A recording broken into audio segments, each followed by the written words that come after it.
All right, new tool today. Carlyle 3458 oil pressure switch socket. Made in USA. All right, let's see, markings on it. 1 1/16 USA. Do not use when the engine running. All right, as you see down there, what I like is that it's got ratchet size that you can use, but it's also got a wrench top right here. 1 1/8 wrench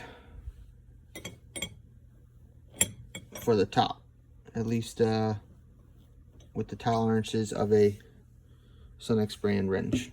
So I picked this up mostly because it was made in USA, and so it's 3/8 drive, 1 1/8 wrench size on top, and that's what you get if you get this from Napa. Should be on the shelf. That's where I found it. Didn't have to ask for it over the counter.